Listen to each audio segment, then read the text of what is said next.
Добро вечер, почитувани гледачи. Добро дојдовте во уште едно само интервју. Наш гостин вечерва е Тимчо Муцунски, министер за надворешни работи и член на извршниот комитет на ВМРО-ДПМН. Благодарам што ја прифативте поканата. Добро вечер, благодарам за можноста да гостувам во вашата емисија.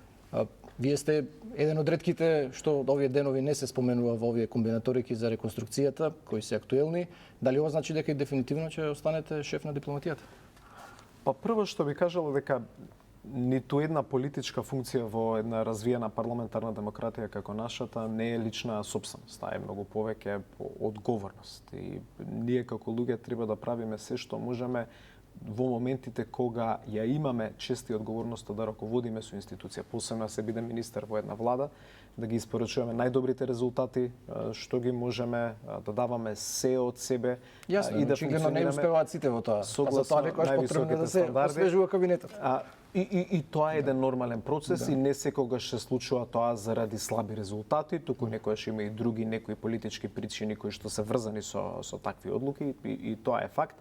Мое лично гледиште кон било и сум имал и други политички позиции во минатото е дека во политиката, посебно кога действуваме и кога функционираме и раководиме со одредена институција или ресор, првиот момент треба да мислиме на како ќе изгледа последниот момент. Затоа што така најдобро ќе се поставите по однос на одлучувањето, знаејќи дека сите одлуки што ги носите имаат далекосежни последици. Од таа гледна точка, јас во последните 2 години, бидејќи практично сме 2 години и 1 ден од формирањето на владата на председателот Мицкоски, вложив максимална енергија, работев координирано и со председателот на владата, председателката на државата, сите мои колеги. Имавте и вчера отчет, мака сте задоволни од сработеното. Дали е премиерот, дали разговаравте воопшто на оваа тема? Јас и премиерот разговараме, јас би рекол, често се случи да не сум во државата, но минимум еднаш дневно имаме некоја форма на комуникација, пред се бидејќи ресорот кој што раководам има тековни предизвици, работи кои што добро треба да ги осогласуваме меѓу себе. Најдобрата оценка за тоа дали е задоволен или не е задоволен, легитимно е прашањето кон него да го поставите, но јас сметам дека имаме одлична соработка. Како член на раководството на партијата учествувам и во работните групи кои што во моментот работат на усогласување на ставовите на партиите во рамките на владината коалиција за реконструкцијата. Кога ќе заврши целиот процес? Наше очекување е дека процесот ќе заврши до крајот на овој викенд. Тоа е наше очекување, секако овие состојби се флуидни, некогаш знаат да се променат. Тоа што би кажал е дека разговорите до сега се одвиваат во една многу позитивна атмосфера, со висок степен на разбирање, каде што се дискутира не само и за самите ресори, за кадровски промени. Има и рокади, тоа е веќе известно. И тоа е, постои голема веројатност за таква појава, но зборуваме и за програмските приоритети на владата, оние предизвици кои што ни се останати во следниот период и како да се поставиме спрема истите. Значи во текот на разговорите се дискутира за ресорите, но се дискутира и за потенцијални кандидати за министри доколку се случат промени, а исто така се дискутира и за оние програмски приоритети кои што предстојат во следниот период. Добро. Министре, главната стратешка цел на нашава земја е секако членството во Европската унија, иако граѓаните според последните истражувања сега имаше од Евротинк минатата недела, и понатаму сметаат дека Европската унија не се однесува фер кон нас, дека не уценува и така натаму, расте поддршката за членството и сметаат дека тоа е недобрата алтернатива за Македонија, околу 60% е тој процент. Што мислите вие? Дали во овие 2 години вие откако сте министер сме поблиску до Европската унија или сме подалеку? Комплексно прашање да се одговори. Но јас прво би почнал со она вие што го одговоривте, па потоа ќе зборуваме за суштината веројатно на европската интеграција. Зборувавте за анкетите на јавно мислење. Анкетите на јавно мислење во принцип се рефлексија на она што го прави Европската унија, она што го прави државата и како граѓаните гледаат на еден цел тој сплет на релации кои што постои во делот на европските интеграции. И тоа што мене особено ме радува, независно од предизвикот кој што го имаме со соседна Бугарија, за кој што сигурно сум дека во голем дел од оваа емисија ќе дискутираме. Природно е, тоа е темата која што јас ја раководам, меѓу другото и во надлежност на министерството за кој што го раководам, но треба да земеме во предвид дека сите овие анкети на јавно мислење, дури има анкети на јавно мислење, имаше пред некој месец една од Конрад Аденауер, каде што поддршката и над 70% одеше.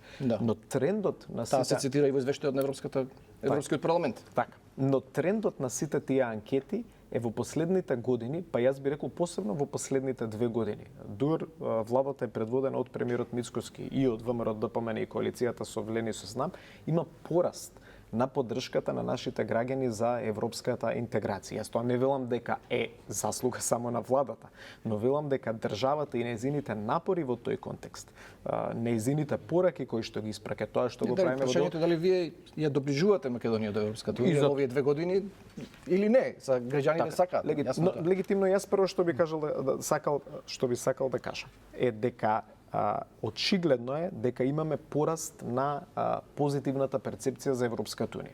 И јас сум убеден дека дел од тој пораст не е ексклузивно, но еден елемент во тој е начинот на кој што и државата се поставува спрема европските институции. Сега, што прави државата за да не доближи до Европската унија? Прво има многу отворен однос со европските институции, но има отворен однос и со земјите членки на Европската унија. Прво фактички во делот на она што навистина треба да биде наша обврска, во делот на апроксимација на нашето законодавство кон законодавството на Европската унија, доволно е да се погледнат не само изјавите, туку и извештаите на европските институции, она што се случува со планот за раст и реформската агенда, да се види дека посебно во периодот после одржувањето на локалните избори има засилена динамика во делот на спроведување на оние суштински реформи кои што се поврзани со европската интеграција. Парламент се уште се забележува дека нема напредок во борбата со корупцијата, на пример, дека во правосудството не одат реформите со темпото со кое се очекува да одат, така што очигледно и таму има различни гледања на темпото и на работите што се реализираат. Дали сме идеални?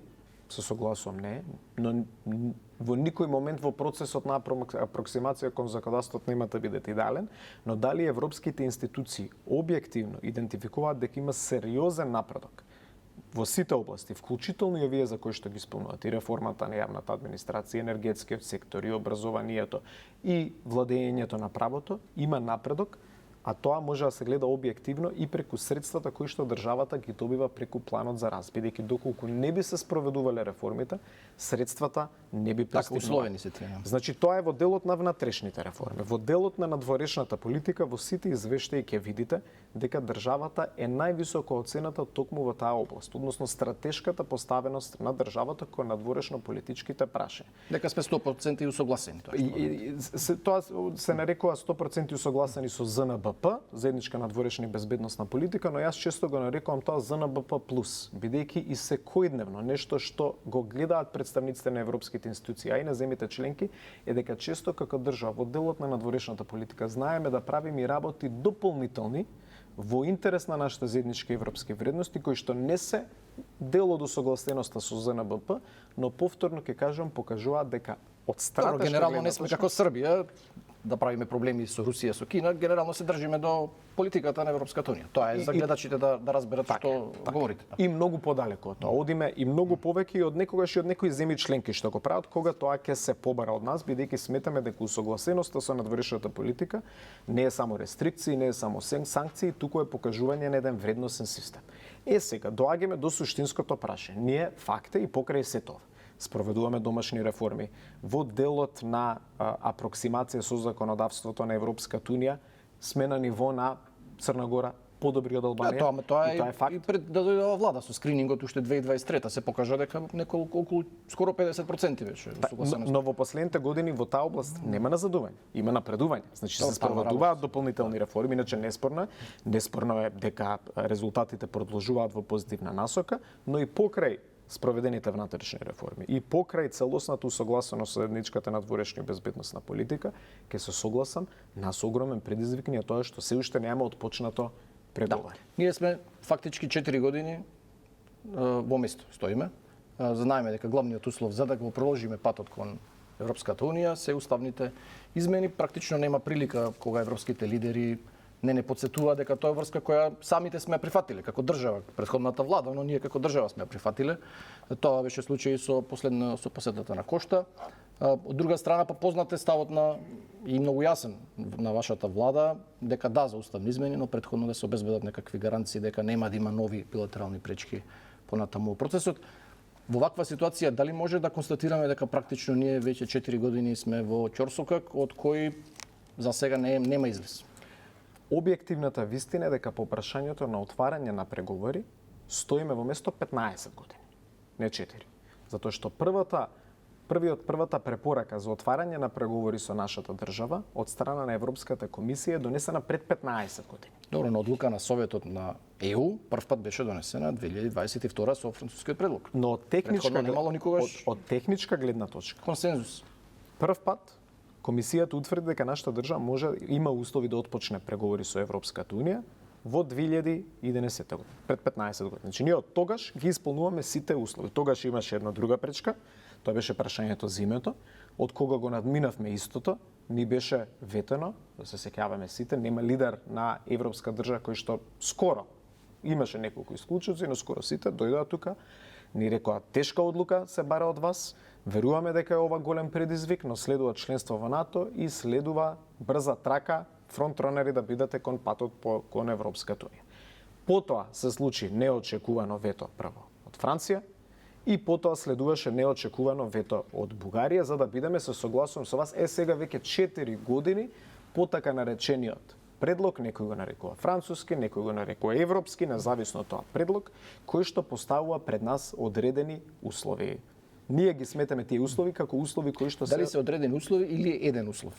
Бидејќи тие велат за да се отвори првиот кластер, по автоматизам потребно е само да се внесат бугарите во уставот и сега ова не само ке странските политичари, туку и дел од македонската јавност представена преку ДУИ и СДСМ, нашите опозициски партии, не гледат ништо спорно. Велат дека дури да се внесат бугарите, дури еве потоа Бугарија повторно да ни стави вето, дека тоа нема ништо лошо да биде со оглед на тоа како е нашиот устав концепиран, дека таму има многу малцинства, па ако се додадат уште неколку вклучително и бугарското, нема ништо да се смени.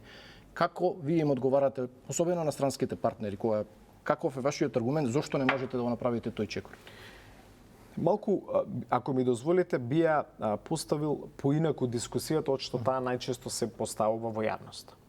Најчесто се поставува тезата, односно оние кои што сметаат дека државата несоодветно ги носи овие одлуки, дека државата го блокира европскиот пат со тоа што не ги прави уставните измени. Филипче тоа секој ден го прави на пресконференција. Така, Филипче го прави, се согласувам со вас и Дуи го прави и скоро исто е дури и она wordingот, зборовите, терминологијата, фразологијата и во соседна Софија. Или има координација или случајно истата фразологија, но тоа е тезата која што се наметна. Ајде поинаку малку да поставиме работа. Дали оваа влада со овој пристап кој што го има, за кој што ќе зборуваме и за потенцијално решение, за кој што дискутираме и дебатираме, не го штити процесот на европска интеграција. Зошто ова го вела? Затоа што главната теза е дека за државата да ги отпочне преговорите е потребно уставни измени и е потребно да се донесат неколку клучни документи, така наречени opening benchmarks, кои што се потребни за отварање на пристапните преговори. Од тие opening benchmarks, единствен дискутабилен и спорен елемент е така наречениот акцијски план за малцинство. Тоа треба се донесе пред да се направат уставните измени. Ако се направат уставните измени без акцијскиот план, нема да се почне. Комплементарни услови се. Значи, уставните измени не може да се отпочнат пристапните преговори без носење на уставните измени и без усвојување на овие така наречени opening benchmarks, од кои што е еден суштински елемент акцијскиот план. Така да го одговорам најпрецизно вашето прашање. Доколку не се усвои акцијскиот план и да се донесат уставните измени, повторно ние не можеме да отпочнеме преговори. А ние имаме тука проблем со акцијскиот план. И за тоа можеме зборуваме, но ако ми дозволите, би отишол и еден чекор подалеку. Дали нашата цел како држава е да ги отпочнеме преговорите, или дали нашата цел е од кога ќе ги отпочнеме, многу брзо да ги завршиме преговорите.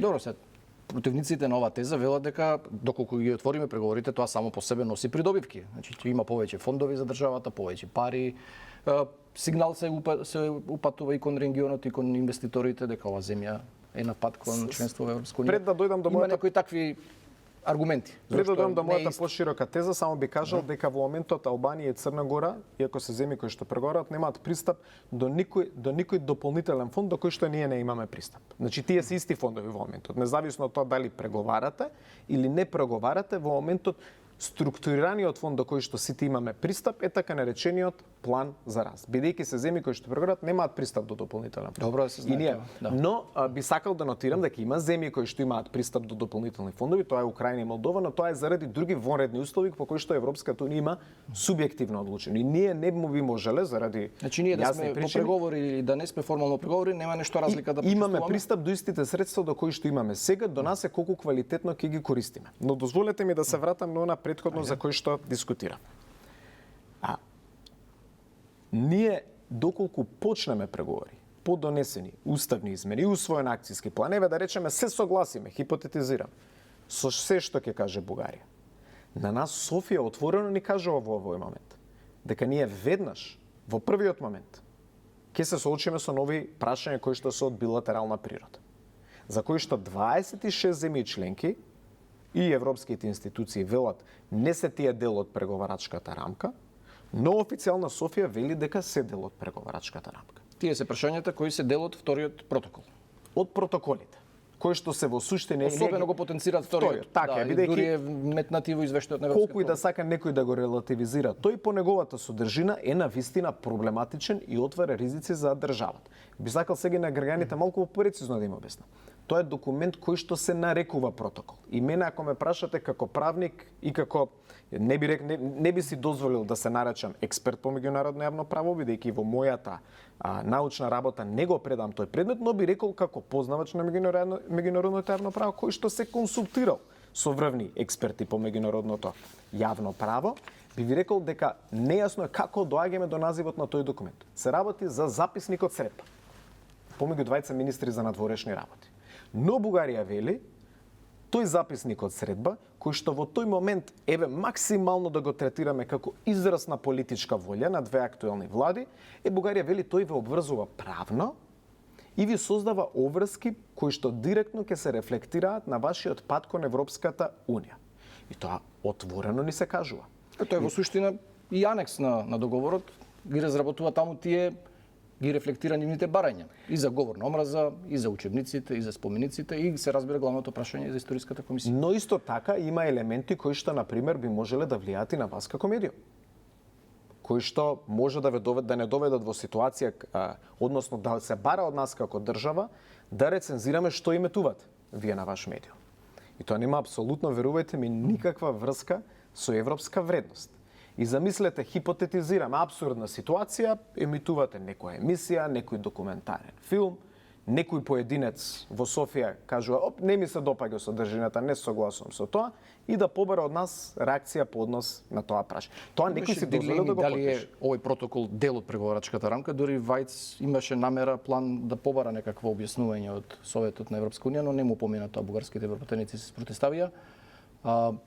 Дали сте вие сигурен дека тоа е дел од условите што ќе ни бидат на маса, или тоа е посакувано сценарио на Бугарија, кој можеби нема да може да го остварат, бидејќи ќе имаме некаков арбитар во самата Европска унија? Бугарија ни вели тоа е дел од преговарачката рамка. И затоа повторно ќе кажам, во работата кој што јас ја работам, многу е битен секој израз на зборови. И некогаш се согласувам и јас можеби ве нервирам и вас во медиумите кога не си дозволувам предалеку да отидам, бидејќи знам дека секој збор кажан од мене има одговорност. Но водејќи се во тој правец, би упатил внимателно да се следи секоја изјава која што доаѓа од официјална Софија. Таму никаде не се кажува уставните измени и акцијскиот план се единствен услов за европскиот пат. Тоа е да се почне. Многу прецизно кажува. Така, да се почне и велат, но клучно за европската иднина е целосната имплементација дури не велат ни на преговарачката рамка, на пакет, на европскиот на консензус од 2022 година. И затоа ние што велиме како влада? Ние велиме прво да нема никаква дилема.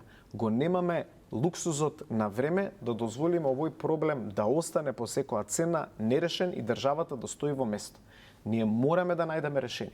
И вие гледате во последниот период од кога имаме влада со силен мандат во Софија, како ние постојано бараме средби. Јас побрав да се видам со колешката Велислава. Гаевте многу надежи дека откако ќе дојде таму стабилна политичка влада, ќе се отвори прозорец за некакви разговори, но многу брзо очигледно тој оптимизам Господин Михаловски, знаете што јас ќе ви кажам по однос на таа тема?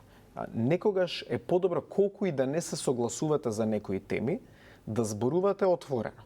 Јас тоа што би ви го кажал е дека иако сум многу разочаран и од содржината на тие средби, од тоа што ми е пренесено, има една позитивна работа во сето тоа, а нели улогата на дипломатијата е и кога е најпесимистичко сценариото да барате оптимизам во сето тоа. Јас мене ме радува тоа што отворено зборуваме. прв пат после долги години ние отворено зборуваме и доаѓаме до сршта на проблемот. Бидејќи доколку не дојдеме до сршта на проблемот, а сега сме веќе близко тука. Знаеме каде е суштината, не можеме да најдеме решение.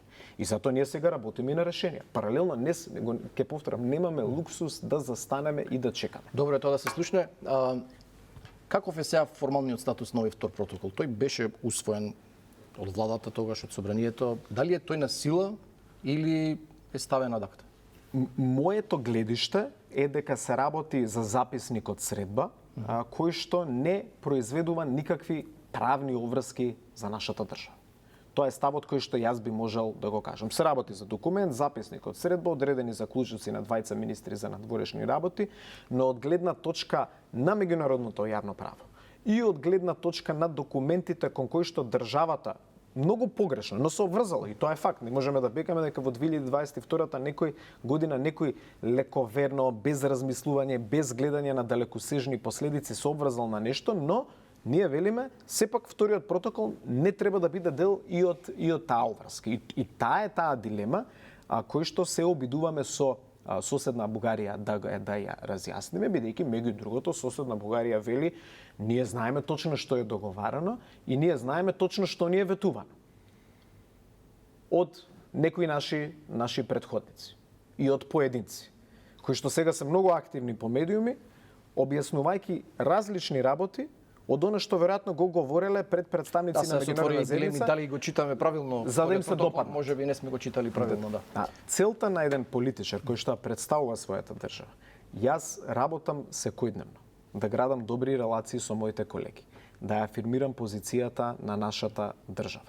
Но во ниту еден момент низ призмата на мојата работа не ми е целта да бидам допадлив на другите.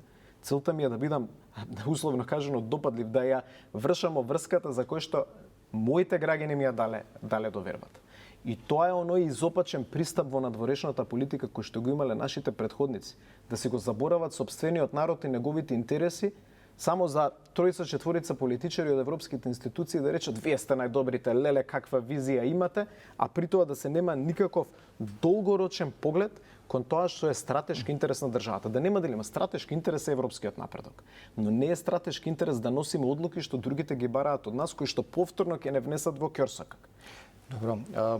Сега, дали има некаква можност да се промени било што од тој пакет од 2022 година без да даде согласност Софија за тоа? Радев беше многу јасен, вели немам што да разговарам со Мицковски, тие си имаат сега работа со Европската унија, иако малку беше и тој посредбите во Тиват рече дека видел некои сигнали кај европските лидери, некакво колебање за кое ќе морало са повторно да се ангажира. 2 години активно работиме на 3 фронта, јас би рекол. Првиот фронт е меѓународна афирмација на нашите позиции. Вториот фронт е правните механизми за изнаоѓање на решение. А третиот фронт е она што го зборувавме на почетокот на емисијата, да направиме се возможно преку домашното работење и во делот на внатрешните реформи, но и на дворешно политичкото позиционирање, да бидеме најдобриот кандидат возможно. Пред се бидејќи јас често кажувам и тоа стварно не е флоскула, но навистина е така, тоа на нас ни треба како држава.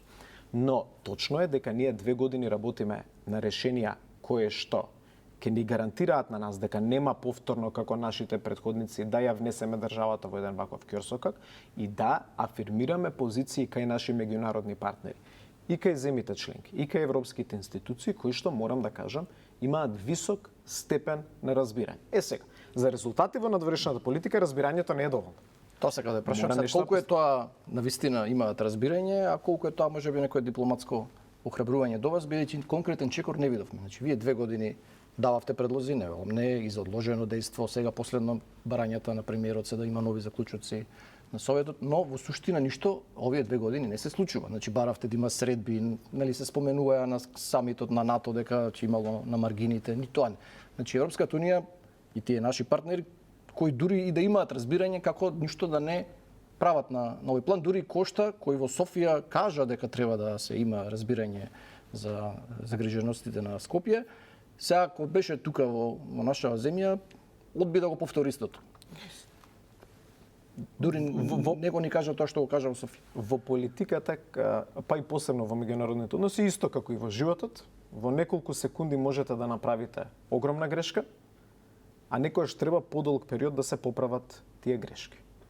И ние не велиме дека преку ноќ можеме да успееме да ги поправиме грешките на нашите претходници, но јас ви кажам, ако се вратиме од каде што бевме пред 2,5 години, кога ни се кажуваше мора ова да се направи, имаме низа на изјави кои што можам да ви ги набројам, од Кошта во Софија до неколку министри за надворешни работи, како представници на нивните земји членки, исто така во Скопје, од господинот Вајц, мислам на едно интервју кој што го даде токму за вашиот телевизиски канал, сите велат, на оваа држава треба да се дадат дополнителни гаранции. Ние не сме застанати да работиме на тој процес. Има многу идеи кои што ги разработуваме, ги споделуваме, но секогаш фундаментално поставени во тие принципи кои што на јавноста сме ги представиле, никогаш не бегајки од она што биле и наши програмски определби, и велиме може да се најде решение, а решението ни е многу потребно нас како држава, но исто така и е потребно на Европската унија да покаже кредибилитет према процесот за проширување. Факт е дека нешто се случува, значи сега формално тие се повикуваат постојано на заклучоците од 2024 година, тие се последните кои се унесуваат на нас. Но очигледно во тивот нешто се случи, тоа го потврдува и таа изјава на Радев која веќе споменав. Премиерот Мицковски рече дека бил единствениот таму што имал средби и со Макрон и со Мерц. Се разбира, не кажа детали средбата, не очекувам ни вие да кажете некои посебни детали. Но може ли да се каже некаква временска рамка во која би виделе некакви резултати од тие средби? Председателот Мицковски во тивот имаше исклучително квалитетни од содржинска гледна точка средби и со канцеларот Мерц и со председателот Макрон, кои што потврдија стратешка заложба прво за целиот регион, но и за нашата држава. Кај нив постои висок степен на свест за развојот на состојбите и сериозно навистина го поздравуваат она што го прави владата во делот на реформите. Не би можел, и знам дека ме разбирате, да навлегувам во поддетална содржина на сето она што ни дава на нас позитивен импулс, но би можел да кажам дека постојано, активно работиме за изнаоѓање на решенија, за засилување на диалогот, бидејќи поинаку и не може. И поинаку, ќе повторам, немаме луксус да се однесуваме на еден поинаков начин. Држиме цврсто до нашите принципи, бидејќи сметаме дека нашите аргументи не се аргументи кои што се базирани на некоја политика на отпор. Ние нема отпор спрема Европската унија. Не, јасно ми е тоа, но има веќе донесено некаков став општ на Европската унија и сега знаете тоа колку е комплицирано и тешко да се промени во догледно време. Ве прашувам, знаете зашто вие 2 години реков дека се обидувавте, не може тоа никој да го негира.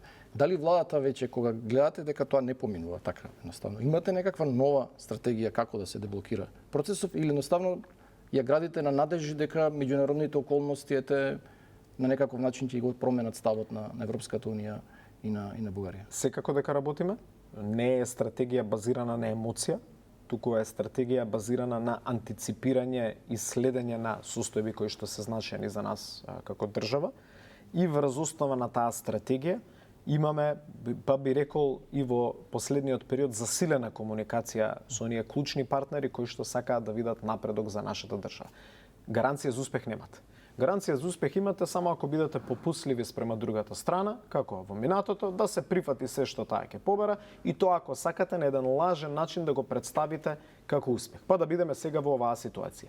Ние сакаме од стратешка гледна точка да донесеме државата во ситуација каде што таа ќе отпочне преговори со Европската унија и ќе знае дека понатаму нема да биде условувана од прашања поврзани со билатерална природа, а дека може државата и за 3 години после отварање на преговори да добие вето доколку не спроведува реформи во делот на владењето на правото, но тоа да биде по наша вина, тоа е едно сосема друго прашање. Но ние сметаме дека после на 30 години од промена на знаме, промена на устав неколку пати, промена на име, повторно барање на промена на устав, дека заслужуваме јасно да се воспостави систем, механизам, каде што за нас нема да има никој можност за билатерализација. Нов консензус во Европска унија. Сега проблемот таму излезов од ситуација е тежок затоа што треба да се има едногласност. Значи како да се постигне нова едногласност во Европска унија, ако Софија вели не сакаме да слушнеме воопшто за било какви други разговори, дека тоа што е договорено е договорено.